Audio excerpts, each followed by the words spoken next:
నాగర్ కర్నూల్ ఇప్పటి నుంచి నాకు ఒక దేవాలయం లాంటిది.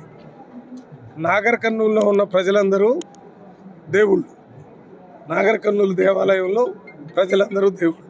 ఆ నాగర్ కర్నూల్ పార్లమెంటుకి నన్ను పూజారిగా ఈరోజు ఎన్నుకున్నందుకు అందరికీ కృతజ్ఞతలు తెలియజేస్తూ, ఇప్పటి నుంచి ఏ రకంగా అయితే పూజారి ఎక్కడున్న దేవుడికి ప్రతిరోజు ధూపద ఎత్ప నైవేద్యం చేసి ప్రార్థన చేసి గుర్తుపెట్టుకుంటాడో, ఆ రకంగా నేను ఢిల్లీలో ఉన్న, హైదరాబాద్లో ఉన్న, ఎక్కడున్నా నాగర్ కర్నూలు ప్రజలు, నాగర్ కర్నూలు అభివృద్ధి, నాగర్ కర్నూలు సంక్షేమం గురించే మాట్లాడతాను.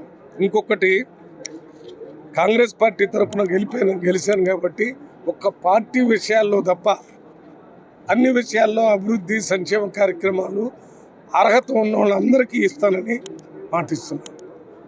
ఇండ్ల విషయంలో కానీ, రేషన్ కార్డు విషయంలో కానీ, లేక ఎస్సీ ఎస్టీ సంబంధించి ఫైనాన్స్ కార్పొరేషన్ ఇచ్చే లోన్స్ కానీ అన్నీ కూడా అర్హతను బట్టి ఇస్తారు, కానీ పార్టీని బట్టి ఇచ్చేటటువంటి ఏర్పాటు చేయం. ఒక్క రాజకీయంగా కాంగ్రెస్ పార్టీ తరఫున మాట్లాడారు. పొట్టి సమయాల్లో ఎవరు మాట్లాడినా ఫస్ట్ నాగర్ కర్నూలు అని పేరు చెప్తే చాలు.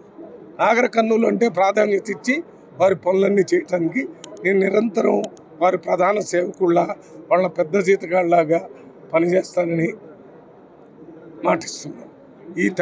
ఈ నాగర్ కర్నూలులో కాంగ్రెస్ పార్టీ తరఫున నిలబడి పోటీ చేయడానికి టికెట్ ఏర్పాటు చేసినటువంటి పిసిసి అధ్యక్షుడు సీఎం గారు రేవంత్ రెడ్డి గారికి, డిప్యూటీ సీఎం మల్లుబట్టి విక్రమార్క గారికి, సోనియా గాంధీ గారికి, రాహుల్ గాంధీ గారికి, మల్లికార్జున ఖార్గే గారికి ప్రత్యేకంగా ధన్యవాదాలు తెలియజేస్తున్నాను. కేసీ వేణుగోపాల్ అటువంటి ఎన్నికల్లో ఇండియా కూటమికి వచ్చినటువంటి సీట్లలో భారతదేశం మొత్తంలో లాబీ చేసి కూటమి తరఫున పనిచేయడానికి నేను నిరంతరం అందుబాటులో ఉంటాను.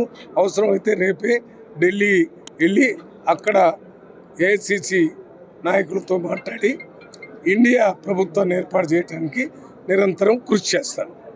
హృదయపూర్వక కృతజ్ఞతలు తెలియజేస్తున్నాను. ఇంత క్లిష్ట పరిస్థితుల్లో కూడా నన్ను పార్లమెంట్ సభ్యుడిగా గెలిపించినందుకు ప్రజలకి ధన్యవాదాలు.